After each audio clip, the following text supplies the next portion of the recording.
Bapak Ibu Saudara bertemu kembali dengan saya Pendeta Daud Solihin dalam renungan harian hari ini. Dan judul yang saya pakai di sini adalah Resurrectio Christi, Kebangkitan Kristus. Firman Tuhan terambil dari 1 Korintus 15 ayat 20 yang berkata demikian. Tetapi yang benar ialah bahwa Kristus telah dibangkitkan dari antara orang mati sebagai yang sulung dari orang-orang yang telah meninggal. Kebangkitan dari antara orang mati adalah sesuatu kenyataan yang tidak mudah untuk bisa diterima bagi jemaat Korintus. Tetapi berita tentang kebangkitan Lazarus dari antara orang mati oleh Tuhan Yesus Kristus sudah pernah mereka dengar dari Injil-Injil.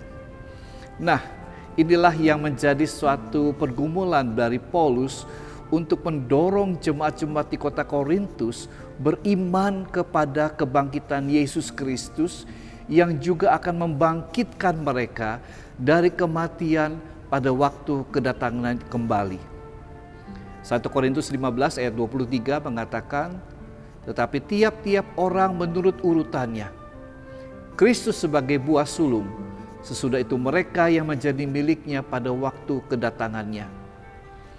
Yesus sebagai yang sulung dari kebangkitan artinya adalah dialah pokok utama dan yang pertama dibangkitkan dari kematian, lalu kebangkitan para pengikutnya akan mengikutinya kemudian menurut urutannya. Nah, satu-satunya dasar yang kuat yang membuat orang Kristen beriman kepada Yesus adalah karena ia bangkit dari antara orang mati. Poin ini bukan saja menjadi rumusan pengakuan iman rasuli yang hanya disebutkan pada hari Minggu dalam ibadah kita, tetapi pengakuan iman ini punya dasar yang kuat. Menjadi spiritualitas keimanan pada kebangkitan Yesus itu sendiri. Kuasa kebangkitan Kristuslah yang membuat kita percaya bahwa dunia ini adalah dunia milik Tuhan, yang menempatkan kita untuk bekerja di dalamnya dan memiliki kegairahan yang memampukan kita berjuang dan berpengharapan serta tidak jatuh dalam keputusasaan.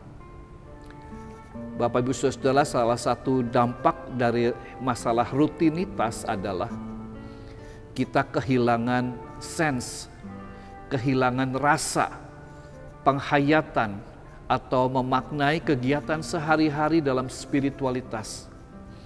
Yang ragawi kehilangan bagian yang rohaniahnya.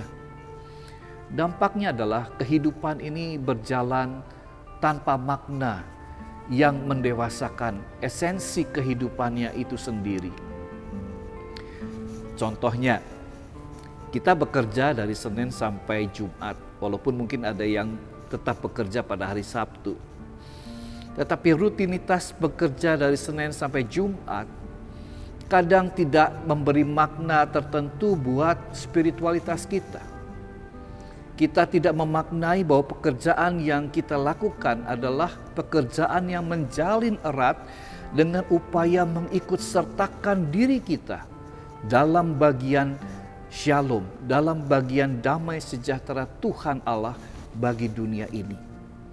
Sehingga ketika ada permasalahan dalam pekerjaan kita, yang menjadi perhatian kita bukan saja urusan business as usual atau hanya urusan pekerjaan biasa, tetapi ada juga di sana pertanyaan-pertanyaan tentang nilai-nilai moralitas yang selama ini kita selenggarakan dalam pekerjaan kita.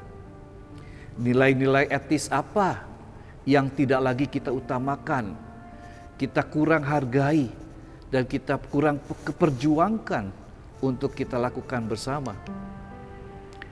Saudara-saudara, ketika nilai etis moralitas itu kembali diberi makna baru, diadakan kembali dengan pemaknaan bahwa Tuhan sudah bangkit, maka pekerjaan itu akan menggairahkan kembali. Apa yang kita lakukan itu dibawa dalam spiritualitas kebangkitan Kristus. Dan itu akan membuat hari-hari yang kita lakukan adalah hari-hari yang membawa kuasa kebangkitan Kristus. akan memperlengkapi spiritualitas seorang pekerja, manajemen kerja, manajemen diri sendiri. Ada kasih Kristus, ada persekutuan dengan tubuh Tuhan Kristus yang bangkit, yang mengikat dan mengutuhkan kita di dalam naungannya. Dietrich Bonhoeffer berkata, dunia telah pernah bertemu dengan Kristus dan yang telah membalikan dirinya terhadap Dia. Tetapi kepada dunia inilah gereja sekarang harus membuktikan bahwa Kristus adalah Tuhan yang hidup. Tuhan memberkati kita. Amin.